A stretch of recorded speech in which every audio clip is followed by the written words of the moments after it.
My lovelies, so today is story time with Michelle. I see a lot of YouTubers do it, and I really like when I can share personal stories with you. This one is a little more serious. This is the time I could have possibly died. No, I didn't get into a car accident. No, none of those very serious things. But I do now have a serious disorder, and it's called a blood clot disorder. So let me start in the beginning. October of last year, October 2014, I started feeling pain. I mean, pain on my back, pain on my side. I couldn't breathe, and I was just so much in pain that I couldn't sleep.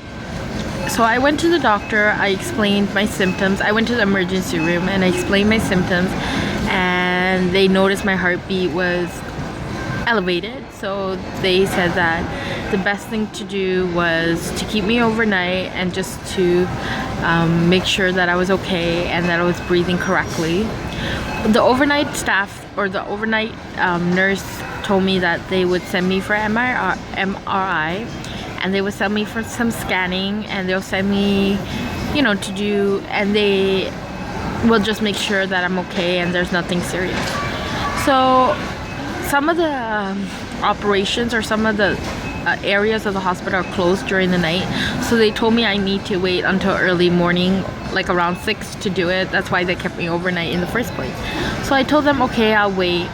The morning doctor comes in and he goes, oh, we're gonna go cancel all your scans. And I was like, what? He's like, oh no, we don't think it's anything serious anymore. Your heartbeat has gone down significantly. We just think you're probably getting sick and you're just dehydrated, and just drink lots of fluids and just go home. So of course I'm gonna believe the doctor and go, okay, I'm fine. He's a medical staff and he knows better than me and he knows what to do. So I went home, and for a month for a month in November I really didn't feel anything. I felt okay. Like I felt pain random places, but not all the time. It was not significant enough for me to go to the hospital again. So at the end of the end of November now, I started feeling this pain all over again. I felt pain in my leg, pain in my back, pain in my chest, and I was just like, you know what, I'm not feeling well. And I went back to the emergency room. I explained my symptoms again, the same type of symptoms.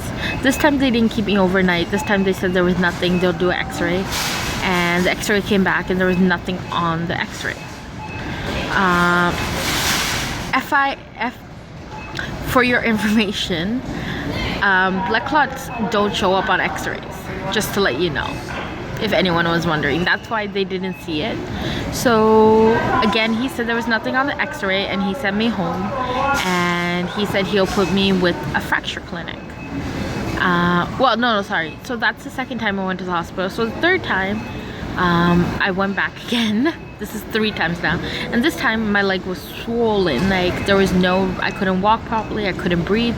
And again, this new doctor didn't even touch my leg. Like at least the last 2 checked and one kept me overnight, one did an x-ray. This one did nothing. He didn't even touch my leg. He was like, go home, I'll put you to a fracture clinic. I was like, the fracture clinic? What are they gonna do? My leg is not fractured, my leg is swollen. He's like, did you fall? I'm like, no sir, I did not fall. No, I did not break my leg. I would know if I did those things.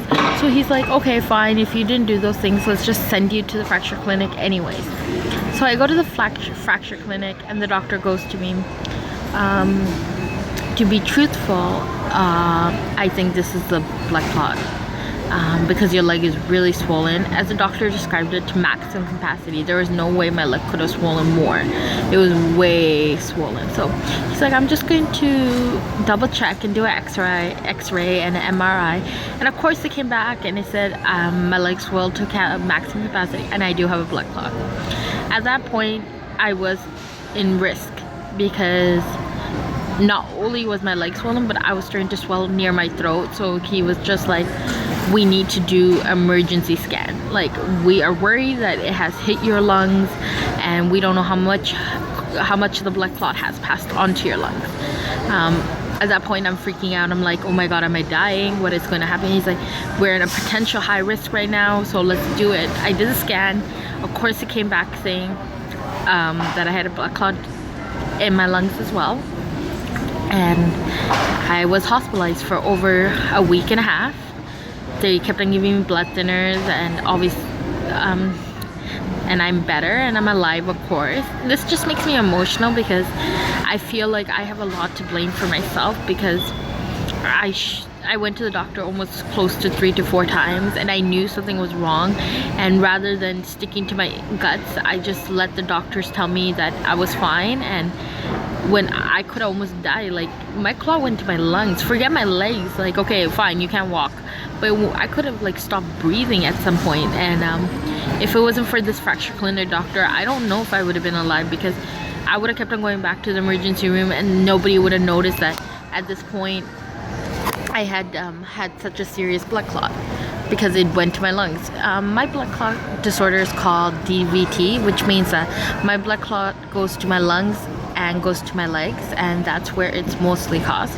But that doesn't guarantee that it'll stick to your legs and lungs. Sometimes if it's a lot, it could pass to your brain, it could pass to other parts of your body. So it's really life-threatening if you do have a blood clot disorder. So that's how I found out I had a blood clot disorder. So the next couple of things, I'll keep in fact. I've been on blood thinners. I take tablets every single day, and I'm taking them until April 2016. I did an x-ray and scan, and it said I had no more clots, but I'm just taking it so it doesn't come back, because the first year is when it usually comes back if you discontinue the medication.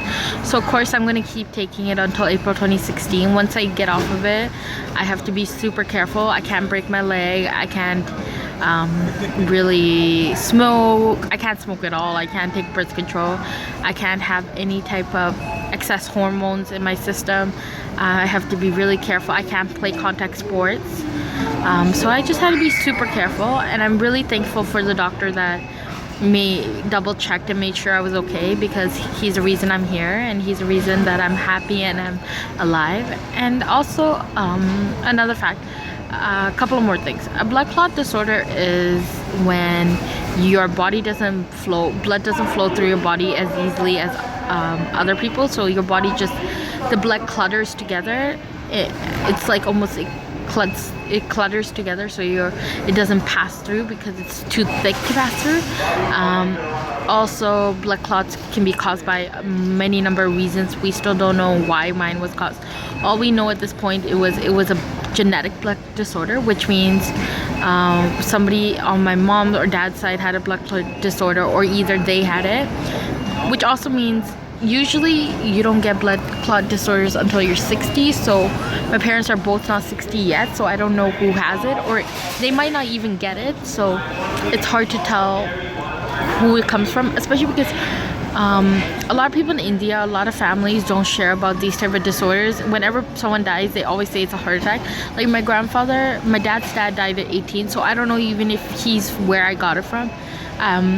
At this point, I hope both my parents don't get it, because after 60, it's life-threatening, really life-threatening. Because when you're younger, okay, it's life-threatening, but you have a lot more options. And in a way, I'm really, really thankful I did get a blood clot disorder, because now I know I have a genetic blood disorder. I know what to do, what not to do, how to stay safe. I know what could cause me harm and what can. And this is my advice for you. If you feel like there's something wrong with you medically, I always say, even if the doctor says you're okay, just go check, because there's no harm in checking. There's no harm in looking and understanding what caused you to get sick in the first place. Like, especially if you feel significant pain where you can't breathe, where you feel like something's off, because you know your body better than anyone else. And just be careful, like, you know, just always double check, always take a second opinion, Always be careful. Always know your family history. Always do tests if you feel like there's something.